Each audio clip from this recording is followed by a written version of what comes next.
El consumo de la utopía romántica, el amor y las contradicciones culturales del capitalismo. Autoría de Eva Iluz. Parte 1. Cuando el romance conoció al mercado. Capítulo 2. Una utopía en problemas. Como lo demuestra el capítulo anterior, a principios del siglo XX, el amor romántico se trasladaba al centro de la escena cultural estadounidense y se transformaba en el núcleo de una utopía colectiva.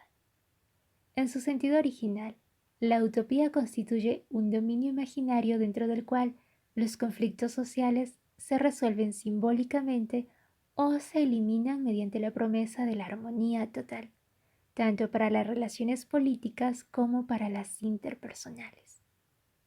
Esta se vale de metáforas, historias y símbolos emocionales con gran potencia que ocupan el imaginario personal y grupal, además de poseer un poder vinculante en tanto elemento orientador de las acciones individuales y colectivas. Sin embargo, para que los símbolos utópicos tengan ese poder vinculante, deben sustentarse en una configuración de las relaciones que les aporte relevancia para el orden social. En nuestro caso, esa configuración está dada por el encuentro de un mercado del ocio en proceso de pleno crecimiento con las nuevas definiciones de la sexualidad, la intimidad y la familia. Dentro de este contexto, la utopía romántica ofrece a todas las clases sociales la visión de un vínculo orgánico que explota y exalta la esfera del consumo en su máxima potencia, al mismo tiempo que promete trascenderla. Combinando la idea del amor para todos con la del consumo para todos, se hace eco del espíritu democrático tan arraigado en la cultura estadounidense. No obstante, en su propio nacimiento ya se detectan varias grietas que acabarán por resquebrajar esa utopía del amor, la riqueza y la igualdad. Los nuevos modelos y las nuevas imágenes de romance articulan un cambio en la definición de las relaciones matrimoniales y prematrimoniales, que a su vez expresan otros cambios existentes en varias esferas culturales. El aumento en la importancia del ocio, la comercialización de actividades recreativas, el debilitamiento de las prohibiciones sexuales, la consolidación de una ideología de la clase media autoconsciente, las nuevas concepciones de la identidad centradas en la búsqueda de experiencias intensas y la mayor igualdad en el estatus de hombres y mujeres. A pesar de darse en distintos momentos y a distintos ritmos, todos estos cambios culturales se fusionan en la década de 1920, bajo la presión de las fuerzas económicas prodigiosas que desata el capitalismo consumista. Nota de la autora. Los elementos que caracterizan el capitalismo consumista son la centralidad de la esfera del consumo, la construcción de mercados nacionales y transnacionales y la generalización del consumo en todos los segmentos de la sociedad. Las clases sociales tradicionales definidas por su lugar en el proceso de producción se subdividen en grupos de consumidores o en grupos diferenciados por su estilo de vida. Fin de la nota de la autora. La convergencia de esos procesos diferentes se trasluce en las nuevas definiciones del matrimonio y sobre todo en las nuevas prácticas relacionadas con las citas y el noviazgo. El precio del amor. Durante las primeras décadas del siglo XX, los debates públicos acerca del amor estaban dominados por la percepción de que la institución matrimonial había entrado en una crisis de grandes dimensiones. Los historiadores y los sociólogos contemporáneos confirman esa percepción sobre el desafío que enfrentaba el matrimonio, ya que en ese momento, por ejemplo, se registraban las tasas de divorcio más elevadas de la historia estadounidense. Entre los factores de incidencia que citan estos autores se encuentran las expectativas irreales y hedonistas con respecto al romance en el matrimonio, la mayor autonomía de las mujeres y los desacuerdos en torno a los gastos del hogar. Pace 1986, May 1980, Bailey 1988 y Seltzer, 1989. Las mismas causas aparecen citadas con frecuencia por los columnistas de la época. En efecto, las inquietudes expresadas en los medios gráficos tradicionales sobre la crisis de la institución matrimonial no son más que intentos de comprender la penetración del mercado y las nuevas tecnologías mediáticas en las relaciones románticas. Un artículo de ese periodo, por ejemplo, culpa a las mujeres por el aumento en la tasa de divorcios y afirma que, si hoy en día todas las mujeres pudieran recibir 100 libras por año, iniciarían miles de juicios de divorcio. Hay algo que las impulsa a la libertad y no hay nada que las detenga. Fin de la cita. George en Women and Marriage, las mujeres y el matrimonio. Enero de 1919. La persona que escribió este texto no hacía más que poner en palabras lo que hoy en día se reconoce como un cambio drástico. Las mujeres de la época presentaban un rechazo cada vez mayor ante las definiciones restrictivas del matrimonio y la femineidad, al mismo tiempo que se reafirmaban en el ámbito del trabajo. Desestimaban la institución matrimonial en tanto garantía única de su bienestar económico. Nota de la autora. El análisis de Griswold, 1982, sobre el divorcio en el siglo XIX presenta una explicación distinta.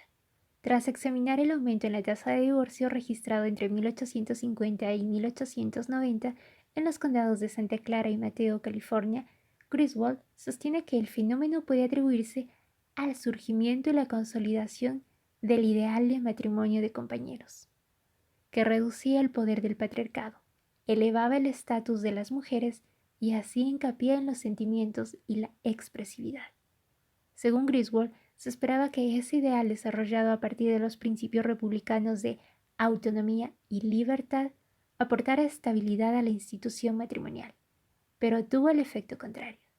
Esto ocurrió así no solo porque la igualdad de las mujeres les mejoró la autoestima, sino también porque las expectativas sobre el matrimonio fueron aumentando en la medida en que la satisfacción emocional fue adquiriendo mayor importancia. La teoría de Griswold se confirma parcialmente en los artículos publicados unas décadas más tarde, cuando los columnistas atribuyen esos cambios a la nueva independencia femenina y a las mayores expectativas para el matrimonio. Fin de la nota de la autora. Puesto que dependían cada vez menos del dinero de sus maridos, las mujeres esperaban que el matrimonio les ofreciera satisfacción emocional, más que seguridad económica. La expansión del mercado laboral les proporcionaba los medios para alcanzar la autonomía de sus finanzas, y así contribuía a la crisis de la institución matrimonial en tanto unidad económica, y permitía que las mujeres trabajadoras adoptaran definiciones del matrimonio ligadas con la esfera emocional, más que con la esfera económica.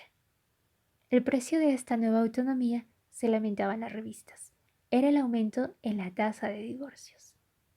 Asimismo, los columnistas atribuyen la disolución de las relaciones matrimoniales a la búsqueda del placer, promovida por las industrias del ocio y el esparcimiento, según un artículo de 1921. Del puritanismo, el romanticismo, el feminismo y las condiciones económicas generales han derivado varias ideas falsas con respecto a la felicidad. La civilización moderna nos dice que no pensemos en casarnos, si aún no disfrutamos la oportunidad de divertirnos en una vida independiente y si no tenemos los medios suficientes, como una casa, 1 o 2 automóviles y una pareja con quien seguir pasándola bien. También nos dicen que no tengamos más de 1 o 2 hijos y que no sigamos casados ni por un segundo si ocurre algo desagradable que manche nuestra felicidad. Fin de la cita. Encontrado en El cortejo después del matrimonio, en Atlantic Monthly, julio 1921. En efecto, numerosos artículos de la época criticaban la idea del amor romántico por suponer que la búsqueda del placer, así como las fantasías y las expectativas irreales, destruyen el matrimonio.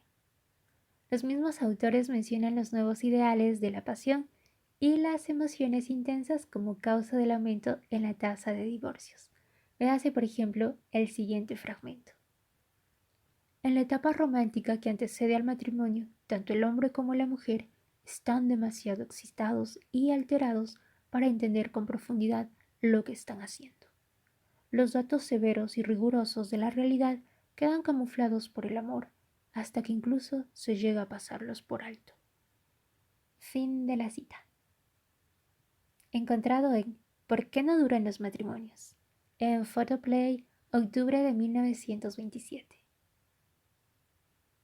Asimismo, los artículos del periódico atribuyen esas nuevas definiciones del amor romántico al poder fascinante de los medios más modernos para moldear las fantasías, y sostienen que dicho amor es apenas un producto de la imaginación sobreexcitada de los espectadores.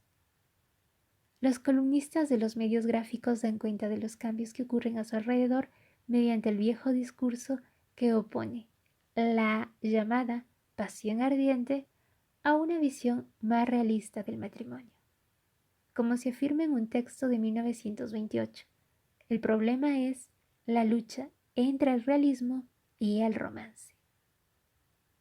Al igual que ahora, los columnistas de entonces responsabilizan a la incipiente cultura de masas de inculcar el nuevo ideal romántico y lo rechazan por considerar que es un invento de Hollywood, mientras usan para criticarlo el mismo vocabulario empleado para denostar a los medios masivos.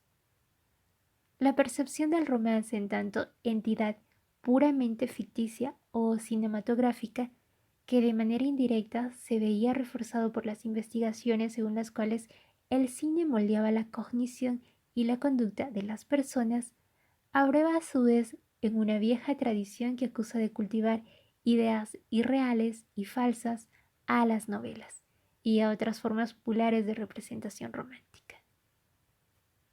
Nota de la autora. Esto no constituye ninguna novedad. Muchos moralistas franceses del siglo XVII como Larouchefoucauld consideraban que la ficción en general era culpable de inculcar ideas falsas acerca del amor. Este tema se profundiza en el capítulo 5.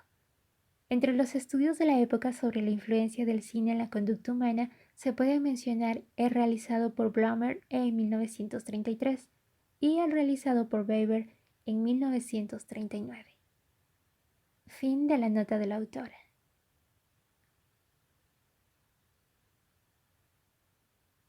Un comentarista cultural de 1930, por ejemplo, manifiesta en la revista Forum las sospechas generalizadas sobre las nuevas formas del amor romántico. Dice, lo que se le objeta al credo romántico no es que se trate de una ficción, sino que se trate de una ficción perniciosa. Fin de la cita. Las nuevas expectativas de placer exacerban además otra fuente de tensión matrimonial, como lo son los gastos domésticos. La socióloga Viviana Zelizer señala que el dinero del hogar se había transformado en una moneda controvertida a principios del siglo. Según la autora, esa controversia surge como resultado de un aumento en los ingresos reales y una monetarización cada vez mayor de la economía estadounidense, que impone una reevaluación de las finanzas familiares, aunque también detectamos otros factores que están en juego.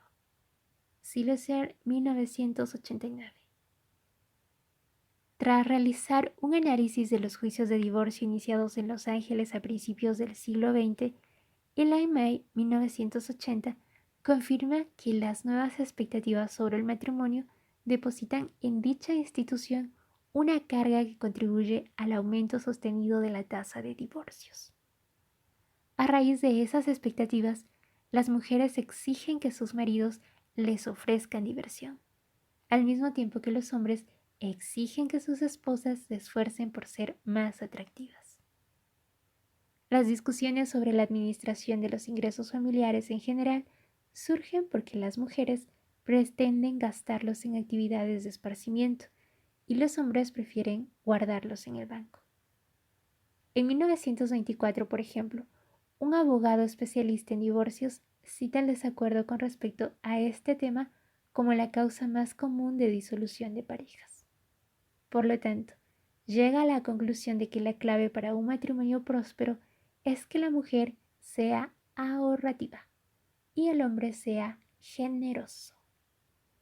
En este sentido, aconseja lo siguiente: las chicas tengan una mejor formación sobre el valor y el uso del dinero. Lo primero que deben evitar las mujeres es la extravagancia. Todos los hombres quieren ser económicamente independientes y los maridos pierden el interés en mantener a las mujeres cuando el dinero que ganan se gasta sin criterio. Fin de la cita. A su vez, el primer consejo para los maridos es el siguiente: no sean tacaños. Toda mujer tiene derecho a pretender que la mantengan con generosidad. Fin de la cita. Según May, estas tensiones pueden relacionarse con la transformación y la consolidación de las actividades comerciales de esparcimiento, que en ese momento estaban cobrando gran importancia económica y cultural. En síntesis, existía la percepción de que el matrimonio estaba bajo el asedio de la autonomía femenina y de las fantasías cinematográficas, que generaban expectativas poco realistas de satisfacción hedonista y, en consecuencia, disputas por el uso del dinero. Se creía que la nueva concepción del amor romántico, vinculada con la diversión y el ocio, socavaba el sentido común, el pragmatismo y el realismo. Por lo tanto, la amenaza que ésta representaba para la familia tradicional se traducía en el antiguo discurso moral que oponía a realidad y ficción. En ese contexto, los medios tradicionales cumplían una función importante en la comprensión, el análisis y la posible solución de la llamada crisis del matrimonio. Para resolver el problema, estos medios proponen un híbrido ideal de matrimonio que combina las nuevas expectativas con los antiguos valores de la seguridad y la estabilidad. Al mismo tiempo que rechazan la idea de romance, numerosos artículos de revistas comienzan a prescribir nuevos modos de sostener un matrimonio estable y, entre comillas, sano. Los, entre comillas, especialistas, es decir, los abogados, psicólogos y sociólogos movilizados para estos fines, invocan distintos modelos ideales de matrimonio: el matrimonio como amistad, el matrimonio como sociedad o compañerismo, el matrimonio como contrato, el matrimonio como arte y el matrimonio como esfuerzo. Si bien hacen hincapié en elementos diferentes y abrevan en distintas tradiciones culturales, todos los nuevos especialistas coinciden en que la relación matrimonial debe controlarse con la lógica desapasionada de la amistad y los sentimientos moderados. La retórica del fuego y la ebullición, ensalzada en un principio por los medios masivos, se ve reemplazada en estos comentarios mesurados por un nuevo léxico compuesto de adjetivos como meticuloso, duradero, cotidiano, sensato, perdurable, estable, real, práctico, útil, tradicional y realista. Los impulsos, entre comillas, descontrolados de la pasión y el romance se ven sustituidos por el control de los propios sentimientos. En efecto, el artículo citado de 1930 plantea que existe una concepción alternativa del matrimonio que no tiene nada que envidiarle a la visión romántica. Pensemos que el matrimonio está sujeto a la conducción y al control ejercido por la voluntad más que a los caprichos del destino en la elección de la pareja. Fin de la cita. Asimismo, otro autor advierte lo siguiente: el compañerismo, por más afectuoso que sea, no es amor, y el amor, lo decimos una vez más, no es suficiente. Hace falta cierta habilidad para convertir el compañerismo en amor verdadero. Fin de la cita. Sin embargo, varios artículos revelan cierta ambivalencia con respecto a este nuevo ideal racionalista del matrimonio, al insinuar que la clave del asunto reside en hallar para el amor una base más sólida que la pasión romántica, sin que el primero se pierda en el proceso. Según esos autores, las propias virtudes del pragmatismo, el realismo y el esfuerzo que se promueven para salvar el matrimonio en realidad lo están destruyendo. En este sentido, encontramos el siguiente fragmento: el amor muere de aburrimiento más que por ninguna otra causa, y la mayoría de las mujeres que buscan afinidades por fuera del matrimonio lo hacen porque sus maridos solo piensan en la bolsa, en el mercado o en el béisbol. Fin de la cita. La idea de que el aburrimiento mata al amor comienza a obtener mayor credibilidad en la opinión pública, lo que demuestra nuevamente que para los estadounidenses el matrimonio puede y debe sostenerse en la diversión y el placer. Es más, un artículo de 1932 aconseja a las mujeres que verifiquen si su futuro esposo será un compañero de vida alegre y divertido o hará que mueran de los bostezos. Fin de la cita. A la vez, en otro texto se les recomienda que no pierdan el atractivo. Dice: antes se pensaba que la mejor manera de ayudar al marido era ser ahorrativa y laboriosa, pero una criada doméstica no es ayuda alguna para el esposo, sino más bien una molestia. Aquella mujer que cultiva un círculo de amistades valiosas, participa en clubs y se prepara para lucir agradable e interesante es una verdadera ayuda para el marido. Fin de la cita. Resulta evidente que las expectativas con respecto al matrimonio se encuentran en plena etapa de cambio, ya que la capacidad de ser personas divertidas y entretenidas empieza a cobrar más importancia que la función del marido como sostén económico y de la mujer como compañera abnegada. Todos los artículos que promueven alguno de los nuevos modelos de matrimonio entrelazan la diversión y el trabajo en el intento de incorporar ese híbrido moderno que representa el nuevo ethos romántico. Por otro lado, dichos modelos traducen el ideal victoriano del matrimonio como compañerismo a la idea de que las parejas deben compartir ciertos gustos y ciertas actividades de recreación. En efecto, la concepción de que los miembros de la pareja deben ser, entre comillas, compatibles y estar unidos por el compañerismo más que por la pasión, no es para nada novedosa.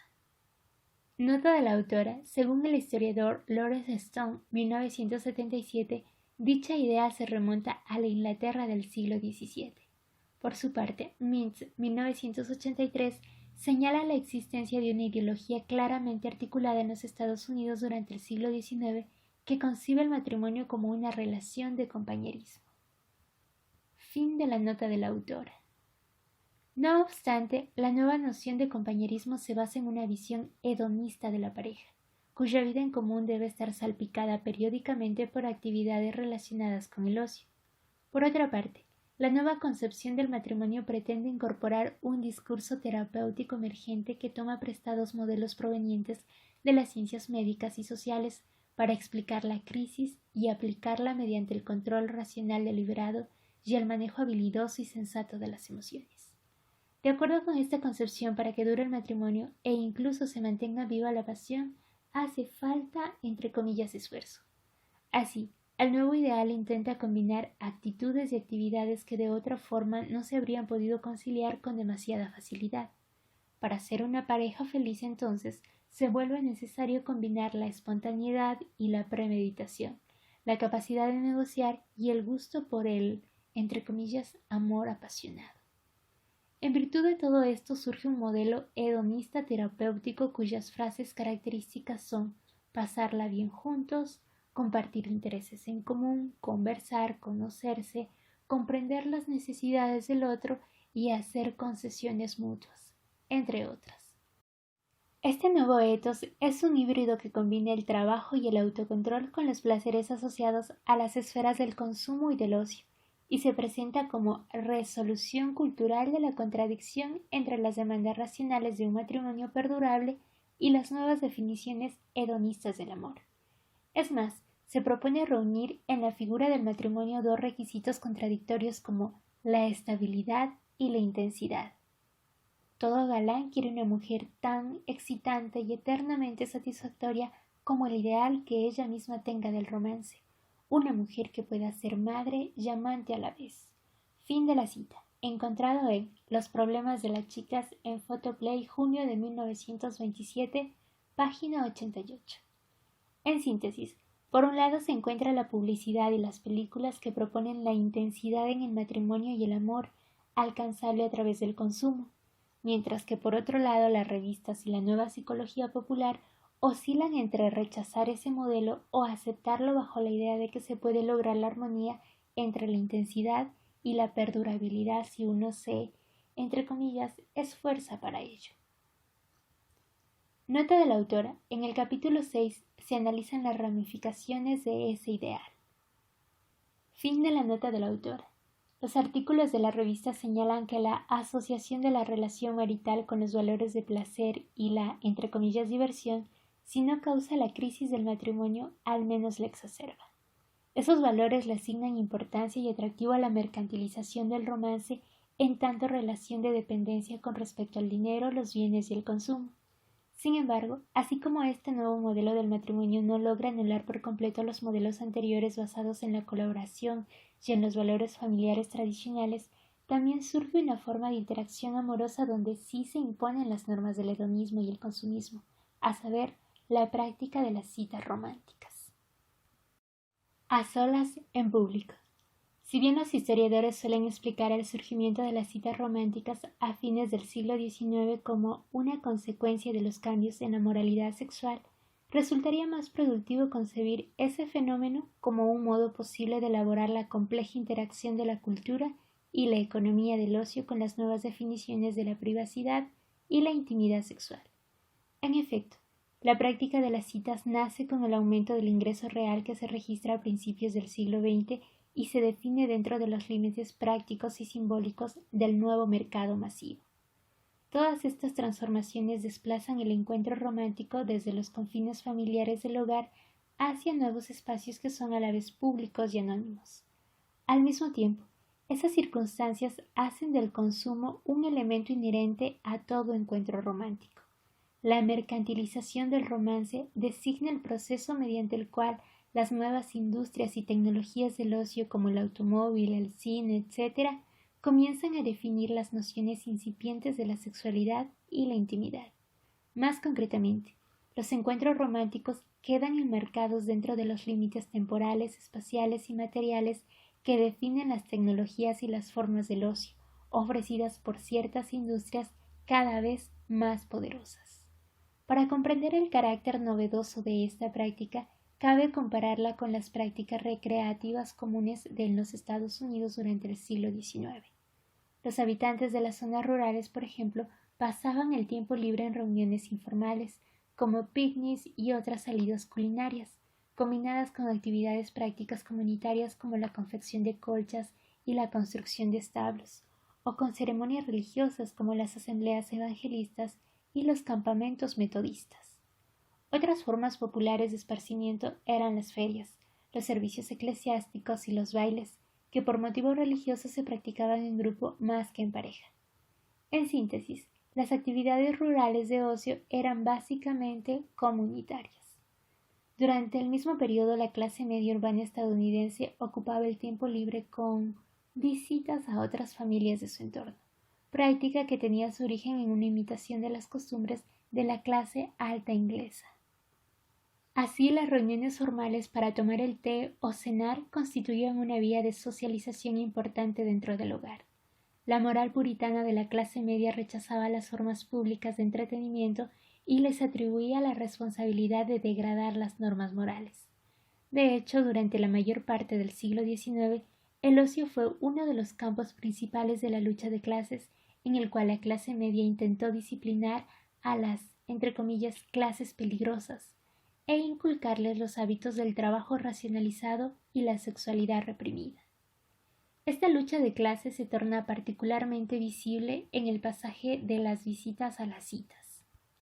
Aquí me permito abrir un paréntesis para comentar que existe una obra de Foucault que se llama La historia de la sexualidad en el volumen 1, que habla mucho acerca de este inicio de la represión sexual que empieza dada en la clase media. Si lo quieren en versión audiolibro podrían visitar también la página de YouTube, mi canal que se llama Soledad Rojas, donde se encuentra este audiolibro y donde subo también esporádicamente otras obras de sociología, antropología, también de psicología y a veces de ecología. Hasta aquí mi paréntesis y prosigo con la lectura. En efecto, durante el siglo XIX se consideraba que la manera más distinguida de cortejar a una mujer era ir a visitarla a su hogar. En Western Reading My Love Letters, 1873, página 13, un manual de etiqueta del año de 1890, los pretendientes recibían el siguiente consejo. Independientemente del modo en que se haya originado la simpatía, ya se trate de una amistad de larga data o de una relación incipiente entre los enamorados, supondremos que el cortejo se encuentra en curso favorable en tanto el admirador de la señorita haya logrado obtener una presentación en la familia y esté a punto de ser recibido en el círculo doméstico como visitante bienvenido, sino como pretendiente en periodo de prueba. Fin de la cita. Este fragmento demuestra que en la clase media y en la alta se esperaba que el cortejo tuviera lugar dentro de los muros protectores del hogar y la familia, incluso aunque ésta no se encontrara allí para vigilar el encuentro. La familia y el hogar constituían el contexto invisible pero siempre presente del cortejo. Sin embargo, con el cambio de siglo, la práctica de las visitas comenzó a disolverse para ser reemplazada por las citas románticas. De hecho, en 1920, el manual de Webster's ya parecía obsoleto. Los estudios históricos y los análisis sociológicos sobre esa época revelan que, en el tercer decenio del siglo XX, la práctica de las citas ya se había extendido a los adolescentes y los adultos de la clase media protestante, que hasta ese momento se oponían al cortejo en ámbitos públicos. Véanse, por ejemplo, Bailey 1988 y Waller 1937. Como señala Braden, 1991, página de la 66 a la 67, especialista en historia de la cultura, después de la Primera Guerra Mundial se registra un declive tanto en la práctica de las estadías temporales, derivada de las tradiciones rurales, como en la práctica de las visitas formales, derivada de las convenciones aristocráticas y urbanas. Fin de la cita. El manual de etiqueta de Gracious Hostess de Della Lutz, publicado en 1923, citado en Branden de 1991, página 67, enseña a sus lectoras que la formalidad en el uso de las tarjetas de presentación, así como en el envío de invitaciones, ha disminuido gracias a la creciente intimidad y democracia de nuestras vidas. Esto se debe en gran parte a la vida que hoy tenemos fuera de nuestro hogar. Las visitas formales huelen a aburrimiento y nosotras no queremos ser aburridas. Fin de la cita. El mandato de no ser aburridas resuena en las salidas fuera del hogar bajo el impulso de disfrutar los placeres que ofrece la industria del ocio, o sea, esa nueva vida que describe Lutz. Ahora bien, estas salidas reemplazan no solo la práctica urbana de las visitas formales, sino también las reuniones informales de los jóvenes que viven en los pueblos y las aldeas rurales.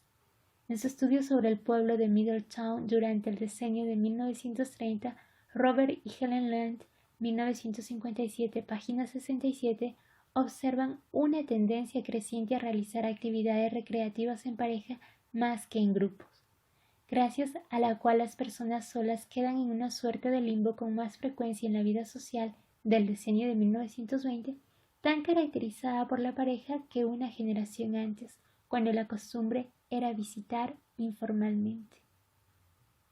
Fin de la cita. Es más, los leyendas señalan que las citas entre jóvenes consistían en salir a andar en auto, ver una película nueva o ir a bailar en algún pueblo cercano, lo que confirma que la nueva industria del entretenimiento estaba invadiendo la vida rural. En 1937, el sociólogo William Waller, por su parte, llega a la conclusión de que, según sus propios estudios, el decenio de 1930 es el periodo en que las citas románticas acaban de sustituir por completo a la práctica del cortejo. A comienzos de 1940, las salidas en pareja ya se habían incorporado de manera definitiva a las prácticas románticas de los estadounidenses, tanto en las zonas urbanas como en las rurales. Esta práctica se diferenciaba de los encuentros informales y comunitarios que caracterizaban la vida social de los poblados rurales, pero también de la práctica tradicional del cortejo, que tenía como fin exclusivo la selección de una pareja para toda la vida. Al incorporar las nuevas formas de entretenimiento comercial, diversos elementos de la cultura joven que era cada vez más poderosa y los nuevos modelos de libertad sexual, la práctica de las citas dio a los encuentros románticos un carácter más esporádico e informal de lo que habría permitido el cortejo de la clase media victoriana. Si se analiza a simple vista, este desplazamiento hacia un ámbito ajeno a los ojos vigilantes de la familia y de la comunidad parece confirmar el diagnóstico de numerosos críticos de la cultura, quienes afirman que la identidad moderna está sobresaturada de un yo privado que corta sus lazos de pertenencia al ámbito público de la sociedad y la política. Richard Sennett, 1977, y Christopher Lasch, 1977, por ejemplo, sostienen con bastante contundencia que la identidad pública y social ha colapsado a causa de ese fenómeno y se ha reubicado en la esfera de las relaciones personales privadas, que a su vez ha quedado sobrecargada de valor. Ahora bien, los análisis de este tipo son correctos en tanto y en cuanto describen el modo en que los integrantes de la sociedad moderna hemos llegado a concentrarnos en nuestra vida psíquica interior y en las relaciones privadas e interpersonales más que en los vínculos formales y públicos. Sin embargo, la práctica de las citas románticas vale como ejemplo de que no existe una ecuación sencilla entre la privatización del yo y la privacidad. En efecto, las interacciones de carácter amoroso se convirtieron en una forma de experiencia pública inserta en la esfera del consumo, a la vez pública y anónima, aunque al mismo tiempo esto supone un alejamiento temporal de la vida grupal y familiar.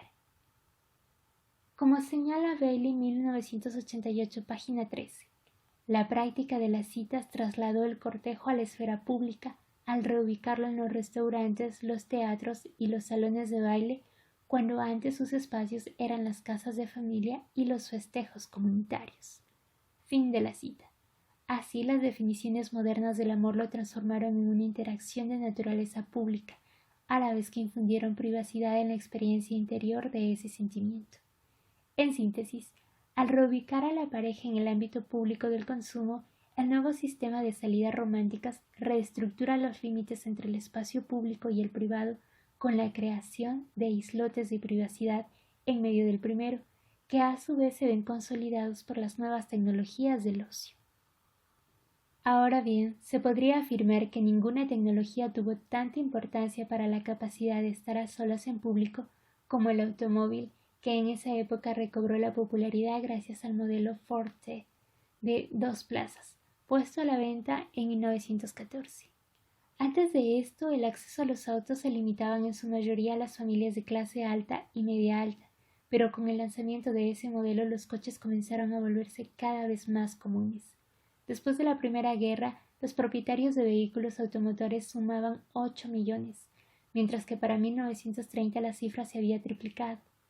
Al facilitar la búsqueda de privacidad, los autos reemplazaban las salas de los hogares como escenario para el cortejo, sobre todo en la clase media alta, y a su vez permitían que las parejas recién formadas se alejaran mucho más que nunca de las hamacas colgadas en los porches, los sillones de las salas, las madres curiosas y las hermanitas molestas. Cita de Lewis y Goldstein, 1983, página 123.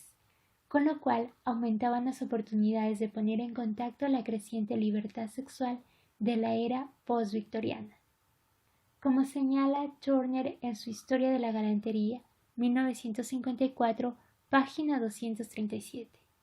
Apenas los fabricantes comenzaron a colocar techos sobre las cabezas de los automovilistas, con la idea inocente de protegerlos mejor de las inclemencias del tiempo, las cosas cambiaron. El automóvil, como antes el cabriolé, se transformó en una especie de casilla privada y emocionante.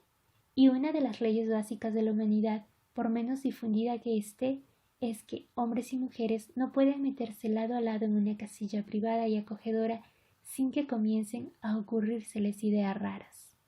Fin de la cita.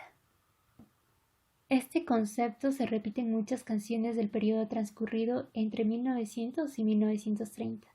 Una letra escrita en 1905, por ejemplo, describe la siguiente situación. Sales en un automóvil llevando a la chica que amas. Pasean sin prisa en las alas de la brisa como aves por el azul del cielo. Enséñale a manejar el carro, en el volante coloca sus manos, bésala y abrázala cuando te dé la gana, si sales en un automóvil. Esta canción y otras del mismo estilo ilustran lo que más tarde sería un cliché en la iconografía cinematográfica y una realidad en la vida de los jóvenes estadounidenses. Gracias a los autos, los salones de baile, el cine y las universidades mixtas, la emancipación de la sexualidad comenzaba a tornarse posible. En 1912, la intimidad propiciada por el auto ya empezaba a observarse con más sospecha, como lo evidencia la canción de Irving Berlin titulada Aléjate del tipo que tenga un automóvil. Esta decía: aléjate del tipo que tenga un automóvil. En su auto muy lejos te llevará, demasiado lejos de mamá y papá. Si su motor de 40 caballos anda a 60 millas por hora, di adiós para siempre, adiós para siempre. No podrás hablar, graznar ni rechazar. Tendrás que besarlo o bajarte y caminar. Aléjate del tipo que tenga un automóvil. Como se observa, el automóvil enseguida pasó a ser una amenaza para las formas tradicionales de control familiar, ya que posibilitaba una interacción sexual más desinhibida que otros ámbitos. Es cierto que el paseo en automóvil podía concebirse como una versión motorizada del paseo en carro de los domingos por la tarde, una de las pocas formas de salida romántica sin chaperona que existían en el siglo XIX y que por lo tanto era muy difundida. Pero el Ford T tenía un diseño bastante más impermeable a las miradas del exterior que el de los carros, lo que brindaba mayor intimidad para la exploración sexual. Otra de las particularidades que distinguían a los automóviles de los carros eran la velocidad y la posibilidad de aventuras y emociones. De hecho, la relación entre los automóviles y el romance forma parte del mismo ethos hedonista que prometía emociones eternas mediante la búsqueda de experiencias intensas.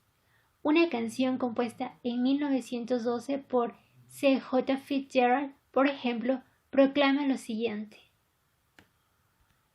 escúchame, mi amor, en auto saldremos a andar, mi coche de paseo a toda velocidad, no pares a dudar, pues, cariño, si estoy a tu lado, sin miedo voy a estar. Como veo claramente, manejas un Kissel Car. Por Dios, mi amor, vamos a 90 millas. Giramos en la curva sin maniobras bruscas. Parecen 100 caballos de fuerza. Ahora en 2 ruedas, Dios mío, parece un paseo en biplano. Los pasas a todos y nunca te estancas en pozos. Tú, a pasear en un Kissel Car. La popularidad de los automóviles vino acompañada de un aumento en el turismo, que a su vez se convirtió en un elemento básico para la construcción social del concepto de romance.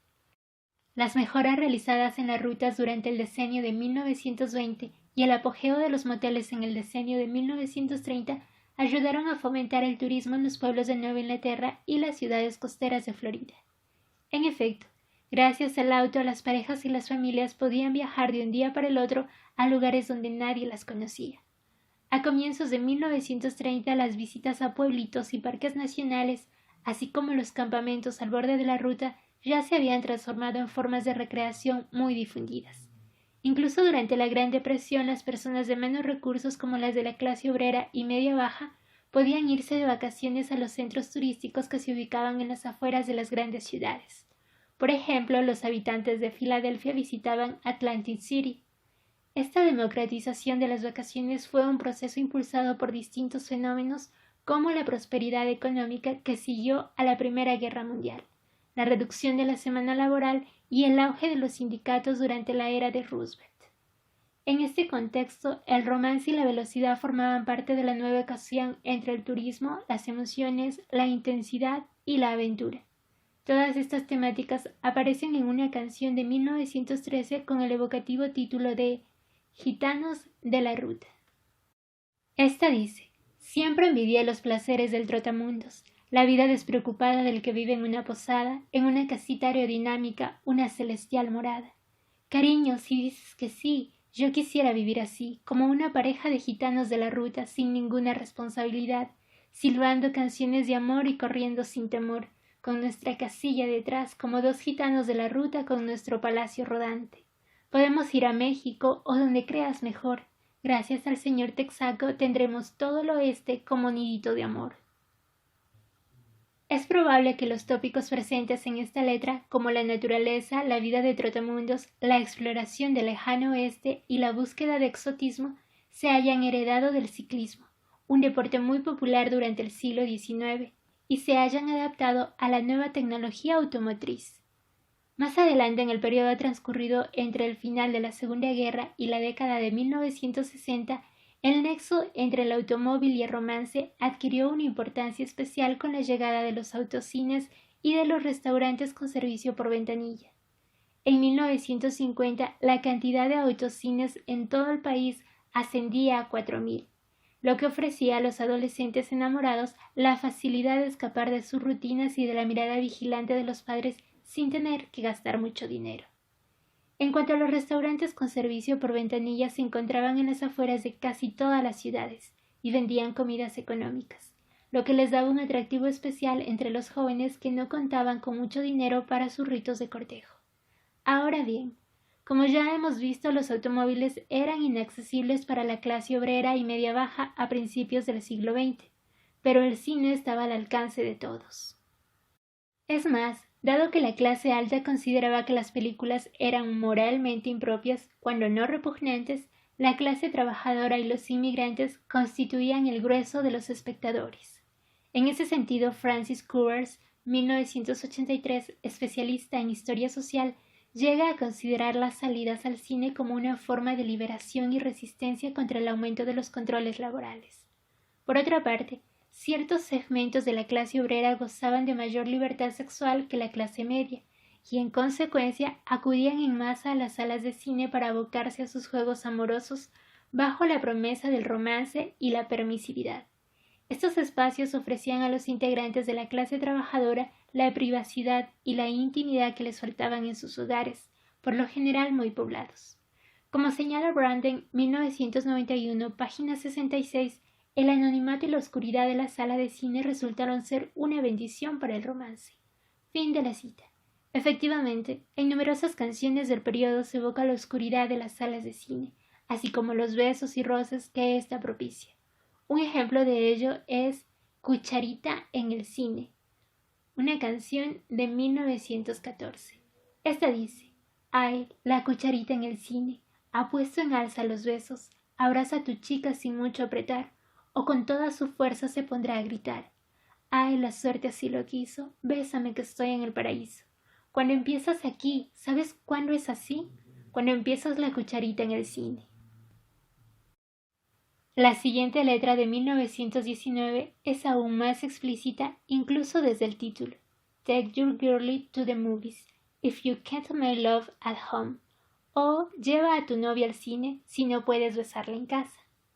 Nota de la traductora: el uso de la frase to make love con el sentido de hacer el amor o tener relaciones sexuales comenzó a difundirse a partir de 1940.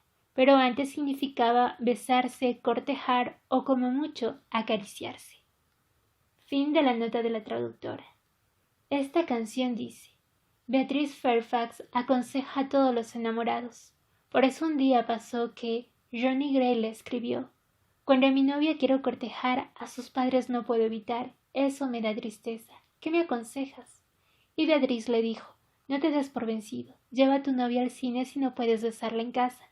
Allí no habrá hermanitos de escollo, y podrás decir mucho en varios rollos. Toma clases en el cine y haz tus propias escenas de amor. Cuando acabe la película y te tengas que ir, no olvides el polvo de la manga sacudir. Elige un rincón oscuro, íntimo y agradable, y no te pesques la gripe por besarla en el parque». Como lo indican estas dos canciones, las personas de clase trabajadora usaban las salas de cine para explorar nuevas formas de libertad sexual en sus encuentros románticos. A diferencia de ellas, los integrantes de las clases medias y altas no adoptaron en primera instancia las salidas al cine como forma de recreación, ya que para ellos las películas constituían una amenaza contra la moral. Es más, los guardianes de la moral de clase media intentaban controlar el fenómeno, por ejemplo, mediante la imposición de reglamentos para las salas de cine. No obstante, un libro publicado en 1922 por la famosa Emily Post, 1922, página 293, especialista en normas de buen gusto y protocolo, señala que, aunque la mujer no pueda salir a almorzar sola con su galán, a veces, no siempre, puede ir con él a la matiné del cinematógrafo. Resulta muy misterioso que esté permitido compartir un momento a oscuras en la sala de cine, mientras que ir a un restaurante es un tabú. Fin de la cita. Al parecer, en la práctica ya estaba autorizado hacer vida social dentro de los cines, aunque no así en teoría.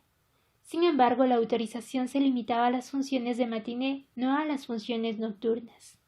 Ese rechazo de la clase media no se dio sino hasta que los cineastas y los dueños de las salas de cine comenzaron a hacer enormes esfuerzos para atraer el segmento, entre comillas, respetable de la población y así aumentar la cantidad de espectadores. Los empresarios culturales equipararon sus cines y palacios de baile con accesorios que apelaban al gusto de la clase media y empezaron a imponer normas de conducta dirigidas a eliminar algunas de las prácticas íntimas que generaban más indignación. Esto se puede encontrar en May 1980, Pace 1986 y Branden 1991. Estas medidas tuvieron éxito y al finalizar la Primera Guerra Mundial, el cine ya se había convertido en la actividad pública de recreación más difundida en los Estados Unidos. Así, una vez que se aceptó el cine como ámbito legítimo de recreación para la clase media, también se lo aprobó como ámbito legítimo de actividades románticas, a pesar de que éstas se exhibían con moderación. La historia de los bailes como actividad romántica, por su parte, se asemejaba a la del cine. A fines del siglo XIX, la clase obrera los adoptó como forma de entretenimiento bajo la influencia de la música ragtime y de los minstrel shows, espectáculos donde los artistas pintados de negro cantaban canciones, bailaban coreografías y tocaban una música aparentemente de origen negro. Nota del autor. Cabe destacar que en el decenio de 1890 la alta sociedad comenzó a adoptar danzas como el cakewalk, nacido en las plantaciones. Esto indicaría la existencia de una trayectoria cultural de abajo hacia arriba, al igual que con el cine. Fin de la nota del autor.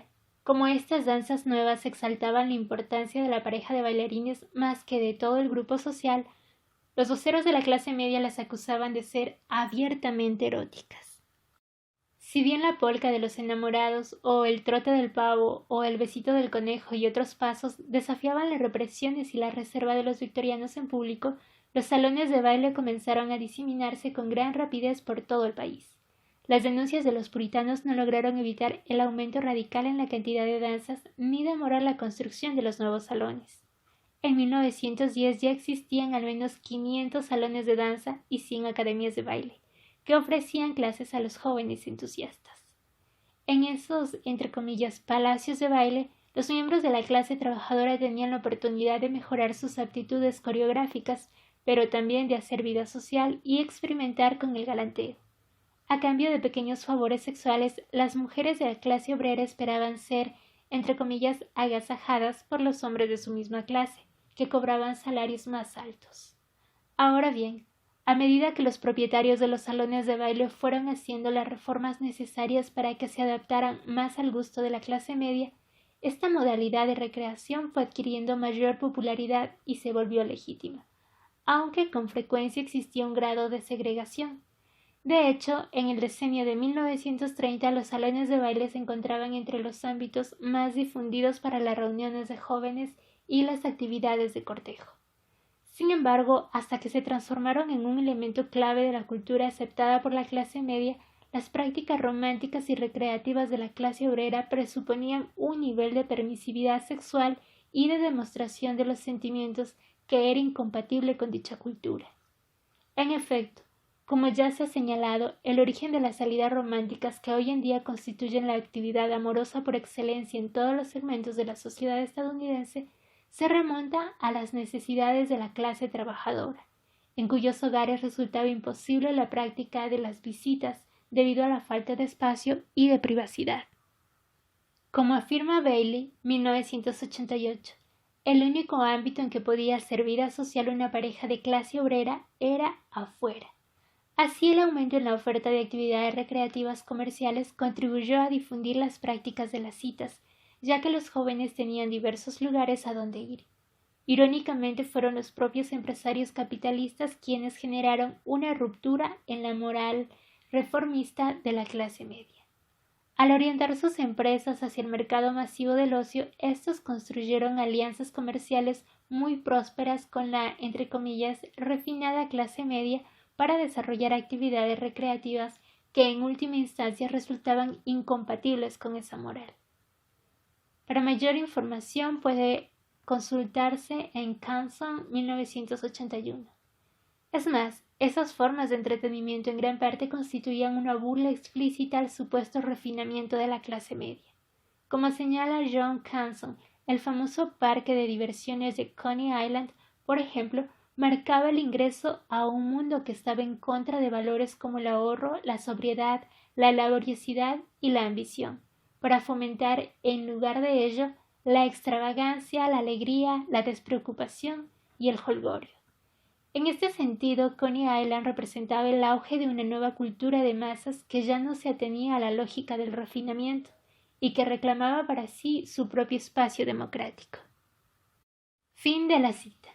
Este nuevo hedonismo de las clases populares aparecía al mismo tiempo que surgió un violento ataque a los valores tradicionales por parte de las élites culturales, aunque cada uno de estos fenómenos encarnara una cosmovisión diferente. En efecto, la respetabilidad victoriana de la clase media y media alta sufría un último embate fatal. El clima de libertad sexual y permisividad generalizada que se imponía en la clase alta, simbolizado por los círculos bohemios de Greenwich Village en la década de 1920. En este sentido, las prácticas amorosas adoptadas de manera progresiva por la clase media como pautas de conducta contienen elementos carnavalescos de la cultura obrera combinados con los valores hedonistas de la bohemia artística de la década de 1920. Dado que las creaciones culturales abordan la lucha de clases, por más oblicuo que sea el tratamiento, todas estas observaciones pueden fundamentarse en el contenido de dos películas muy famosas protagonizadas por Rodolfo Valentino, uno de los principales actores románticos de todos los tiempos. Ambas sirven como punto de partida para comprender de qué manera los actores daban cuenta de las luchas en torno a la constitución de una fórmula romántica para la clase media, y de qué modo, como diría Clifford Geertz, interpretaban en voz alta esas luchas. La primera de las películas es El Jeque, un éxito inmediato de taquilla estrenado en 1921. El argumento es sencillo. Una joven inglesa, hija de un poeta fallecido, decide emprender a solas un viaje por el desierto de Arabia para demostrar su espíritu independiente y su rechazo a la respetabilidad victoriana. La noche antes de partir se disfraza de árabe y se infiltra en una subasta de esclavas. Allí la descubre el jeque, Rodolfo Valentino, que se burla de ella y de su proyecto.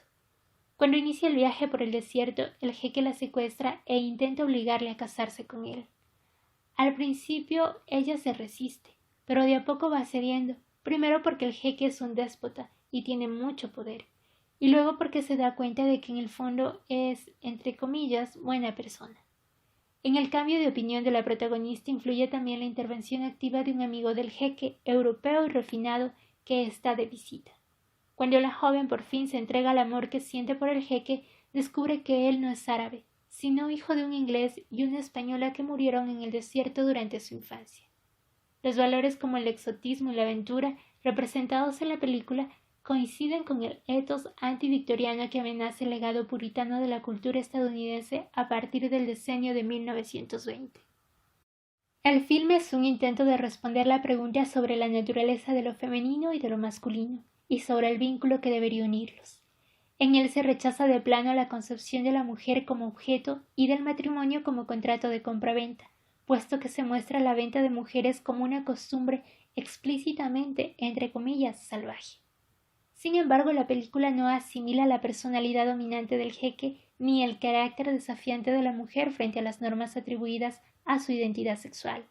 La, entre comillas, virilidad intensa del hombre y la, entre comillas, indocilidad femenina de la atrevida joven inglesa se presentan como un peligro no solo para la posibilidad del amor, sino también para esa represión de la sexualidad masculina y femenina que caracteriza a la clase media. Los enamorados pueden unirse solo cuando el jeque abandona su conducta cruel para revelar un costado más humano de su personalidad y la joven renuncia a todo reclamo de independencia. En la masculinidad de Rodolfo Valentino resuena el estilo sexual de los inmigrantes y de la clase obrera, que se opone de manera explícita al carácter más refinado y reprimido del amigo europeo y la cautiva inglesa. Si bien la película acaba inclinándose por el romanticismo tempestuoso del jeque y señala la decadencia de la moralidad sexual victoriana, en última instancia se reconcilia con los valores más tradicionales cuando los personajes abandonan el estilo sexual indisciplinado y se revela que el, entre comillas, salvaje es en realidad un verdadero europeo. En El hijo del Sheik, la secuela de 1926, cobra mayor relevancia el conflicto de clases que antes aparecía en el trasfondo, al mismo tiempo que la confrontación entre los estilos sexuales de la clase media y la clase obrera adopta una resolución cultural distinta. En esta historia, un hombre muy elegante, nada más y nada menos que el hijo del jeque, ve a una chica bailando en calle por dinero. El padre de la joven es el jefe de los bandidos del desierto. Cuando el joven del jeque la conoce, le regala un anillo muy lujoso en señal de deseo de volver a verla. La bailarina bella y pobre se reúne bajo la luna con su galán, rico y misterioso, y ambos se juran amor eterno. Sin embargo, esa felicidad se acaba una noche cuando los bandidos secuestran al hijo del jeque para cobrar un rescate. El padre de la bailarina que dirige a los bandidos le hace creer al joven que su hija se ofreció como carnada para el secuestro.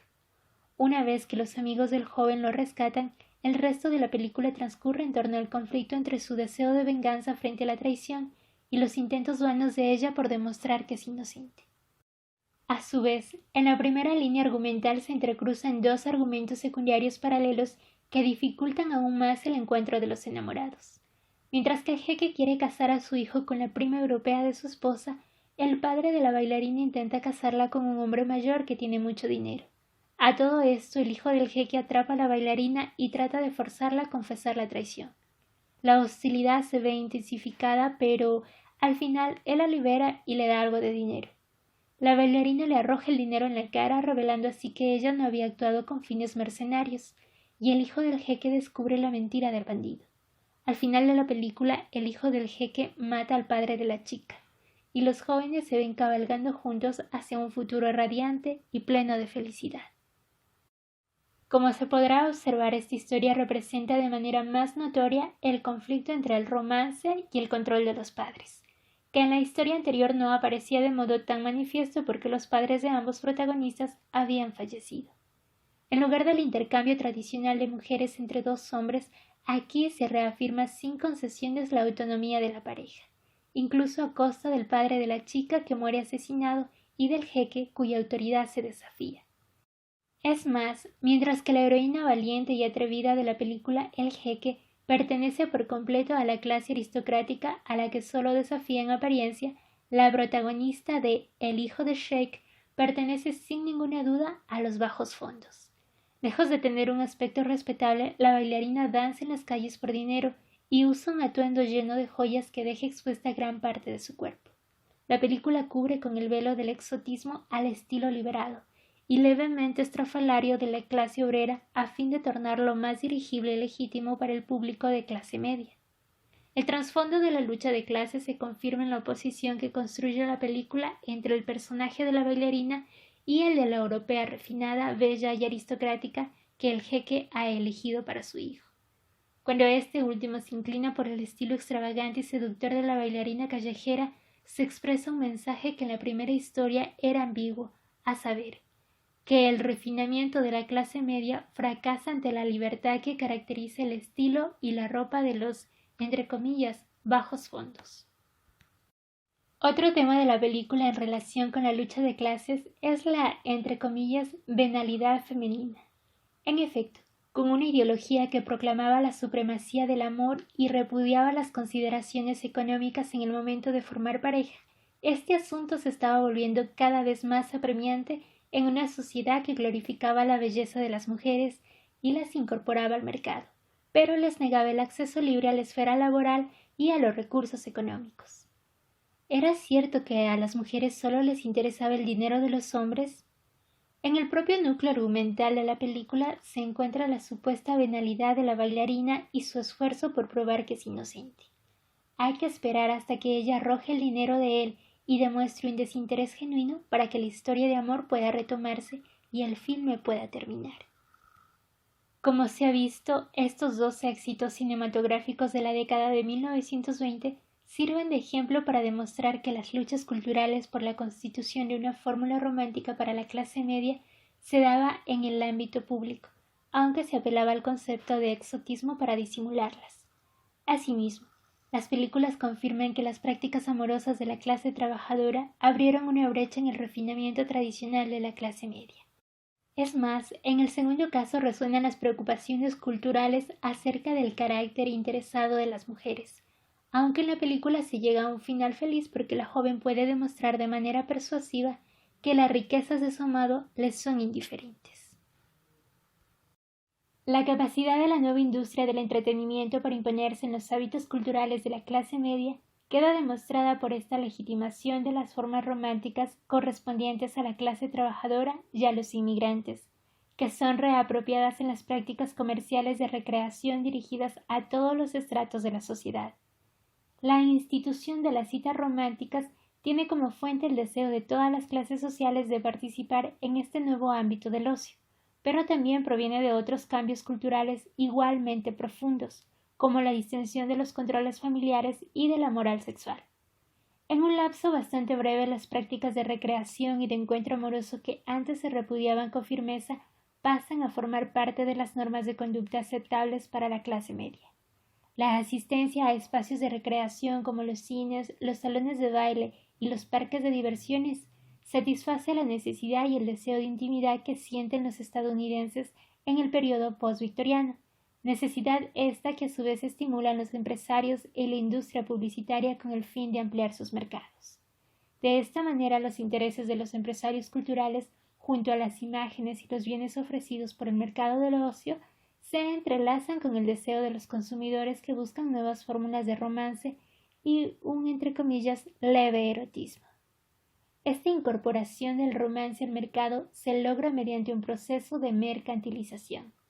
Así como la participación en el mercado de ocio se asocia cada vez más con el romance, la experiencia romántica se asocia cada vez más con el consumo. Este proceso consolidado en la forma romántica de la clase media que se afianza entre los años 1900 y 1930 opera al mismo tiempo en dos niveles que a simple vista parecen contradictorios.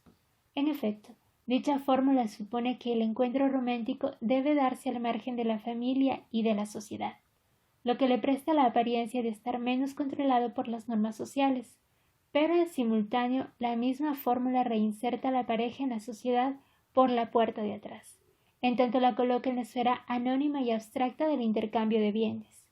La nueva tecnología del ocio y los significados sociales vinculados a ella construyen una fórmula del romance que implica un aislamiento con respecto a la familia y a la sociedad en general.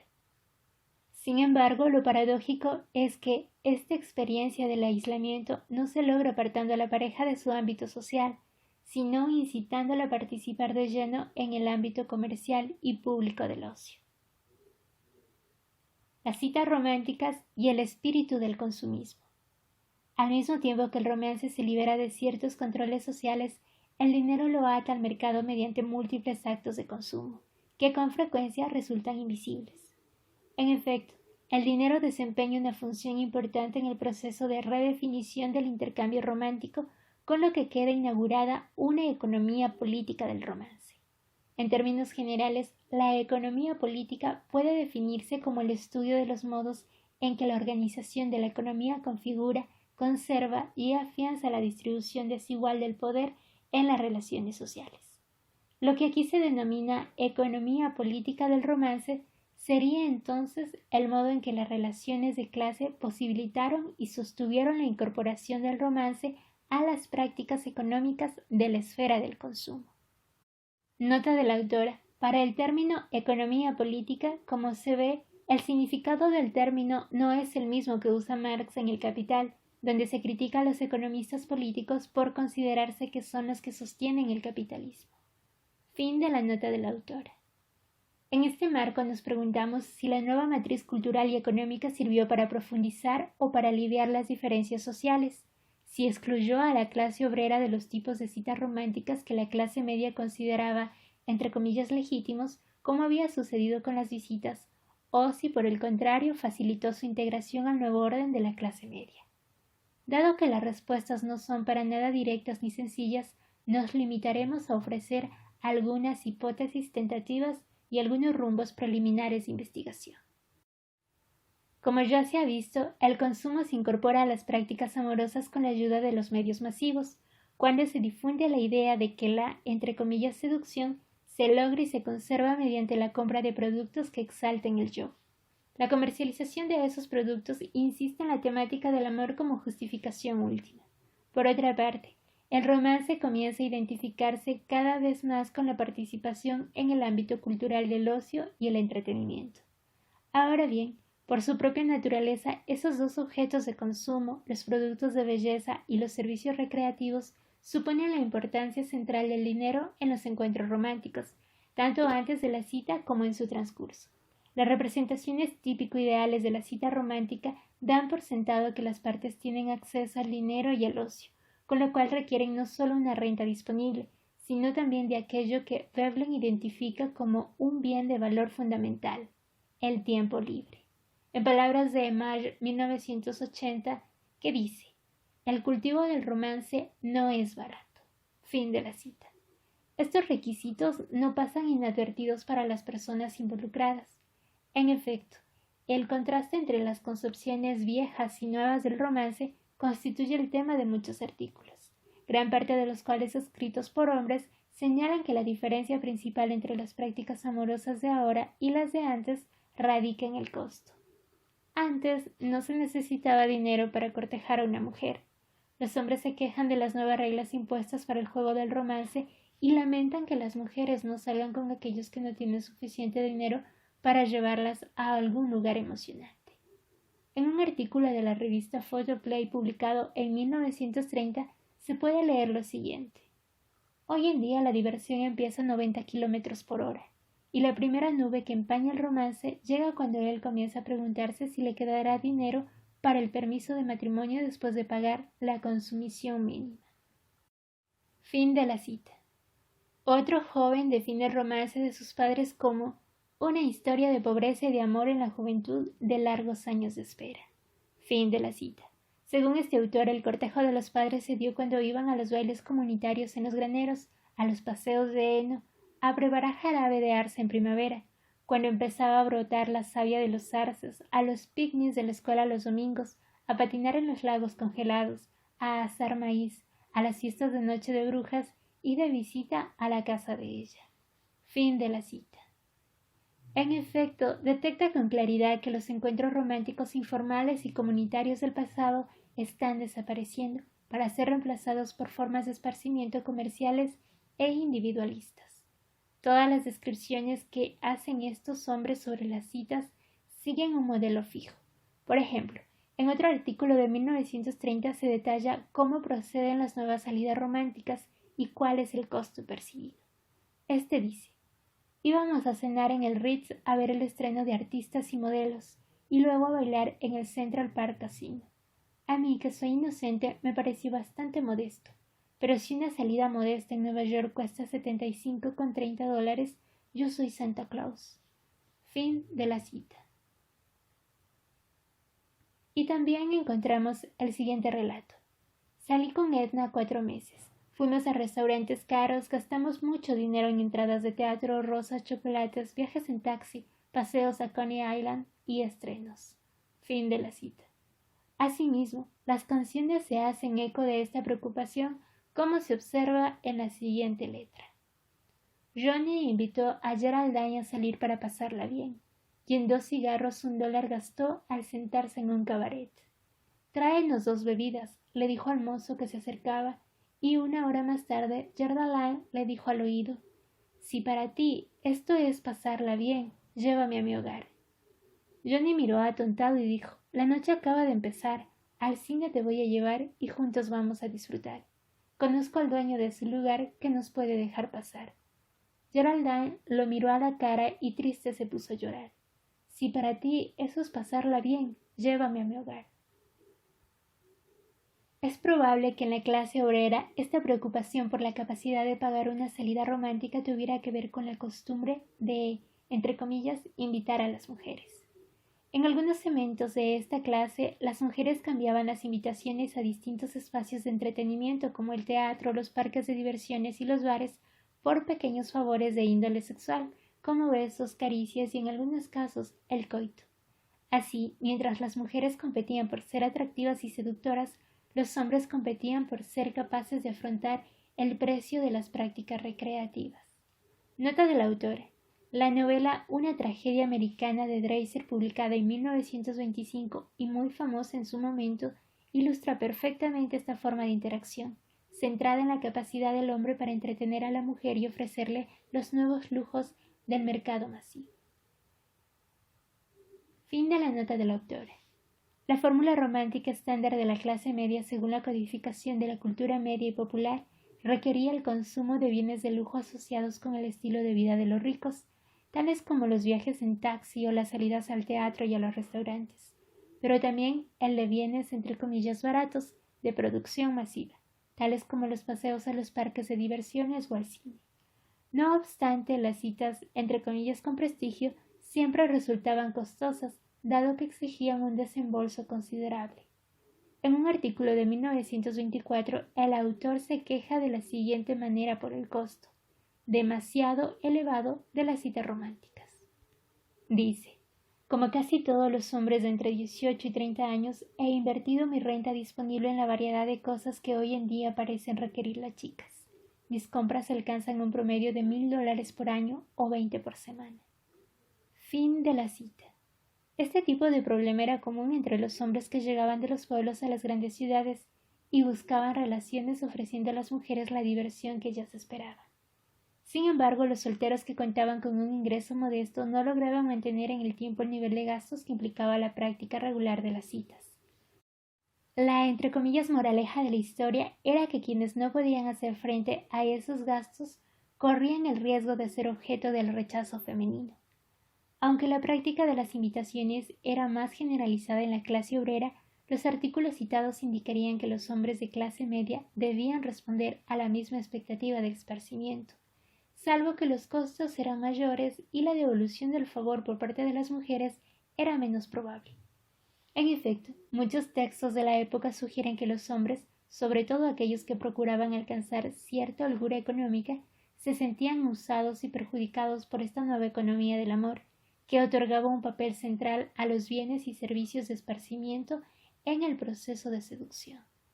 En las siguientes canciones de 1924 se hace referencia a la importancia de ciertos artículos suntuarios como los autos para conseguir citas con mujeres.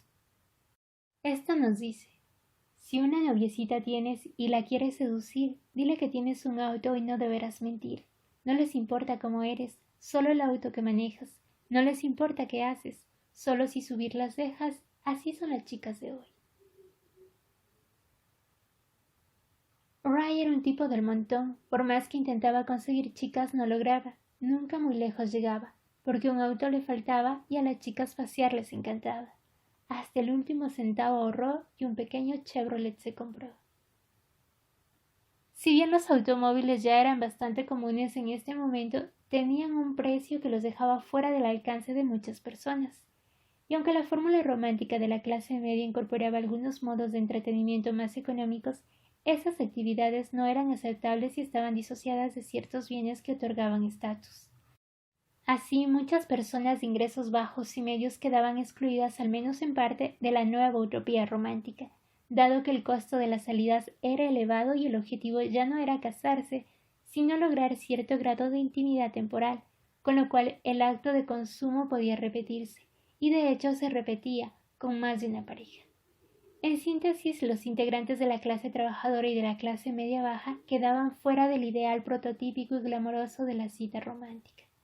Ahora bien, para saber si estas tendencias se volvieron más marcadas con el tiempo, observaremos la situación después de la Segunda Guerra Mundial. Los consejos que se daban en los libros y las revistas durante la década de 1960 muestran que los problemas de la década de 1920 continuaban asediando a las parejas de ingresos medios. El manual de citas de 1963, por ejemplo, presenta el caso de una mujer que se siente decepcionada porque no le invitan a salir. Dice: suena el teléfono y es para ti. ¿Puedo pasar a verte esta tarde?, pregunta el hombre del momento. ¿Qué le respondes? Por un instante te sientes enojada y te preguntas por qué no te invitó al cine o al menos a tomar un helado. Bueno, cálmate un poco antes de rechazarlo en seco. Fin de la cita. Unger, 1960, página 119. Como resulta evidente, la persona que escribió este fragmento daba por sentado que una, entre comillas, buena cita suponía salir y realizar alguna actividad recreativa de consumo, por más mínima que ésta fuera. A fines de la década de 1960, la equivalencia entre el costo y la calidad de una salida ya era un lugar común. Nota de la autora. Resulta curioso que el movimiento feminista critique el sistema de citas en términos de quién paga y no de para qué pagar, pues así hace caso omiso de que las divisiones de género estaban sumidas en una nueva economía política del romance generada por el capitalismo. Fin de la nota de la autora. Aquí me permito abrir un paréntesis para aclarar que este comentario podría ser muy cierto en el caso del feminismo liberal. Sin embargo, sabemos que existen otras categorías como los feminismos socialistas o los feminismos o los anarcosfeminismos que son muy críticos con el consumismo desplegado por el capitalismo.